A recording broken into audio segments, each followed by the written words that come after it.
কোনো দ্রব্য 3 টাকা 20 পয়সায় ক্রয় করিয়া 4 টাকায় বিক্রয় করলে শতকরা কত লাভ হবে সেটা জানতে চাইছে।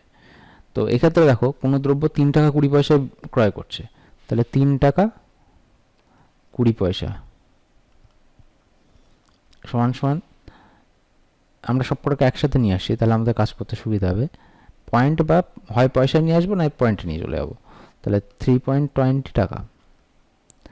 এবার লাভ কত হয়েছে, লাভ সমান সমান কি জানি আমরা, সেলিং প্রাইস মানে বিক্রয় মূল্য বিয়োগ ক্রয় মূল্য, তাহলে 4 টাকা বিয়োগ 3.20 টাকা, কারণ পয়সার ঘর দুটো হয় 100 অবধি, 100 পয়সা মানে 1 টাকা, তাহলে সেক্ষেত্রে হচ্ছে 0.80 পয়সা, 0.80 পয়সা, এই সরি 80 টাকা হচ্ছে লাভ হচ্ছে। তাহলে লাভ বা প্রফিট সবসময় ক্রয় মূল্যের উপর হিসাব হবে, তাহলে পার্সেন্টেজ অফ প্রফিট, এটা আমরা শর্টে করছি আগে, তাহলে সিপি আর এদিকে হচ্ছে প্রফিট ইন্টু 100, তাহলে হচ্ছে প্রফিট আমাদের এখানে 0.80 বাই সিপি, সিপি হচ্ছে আমাদের 3.20 ইন্টু 100, যেহেতু দু ঘর আগে দূর ক্ষেত্রে পয়েন্ট উঠে গেল, এখানে কাটলাম, তাহলে কাটলে আছে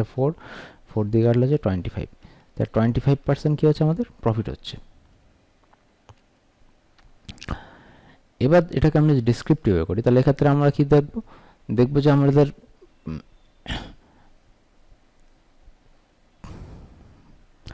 প্রথমে লাভ বের করে নেব, ক্রয় মূল্য বলে দিয়েছে,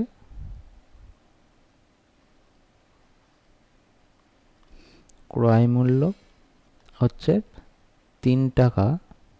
20 পয়সা সমান সমান 3.20 টাকা, আর বিক্রয় মূল্য কত 4 টাকা সমান সমান, আচ্ছা 4 টাকা, তাহলে লাভ কত হবে আমাদের এখানে বের করে নেব, লাভ সমান সমান বিক্রয় মূল্য বিয়োগ ক্রয় মূল্য,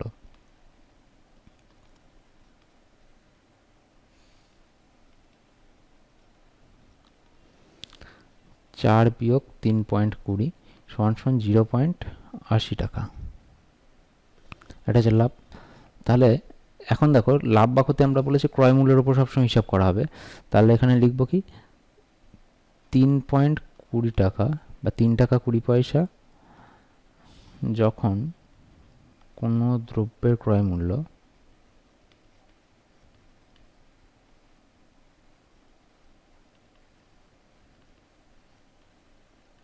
তখন লাভ সমান সমান 0.80 টাকা।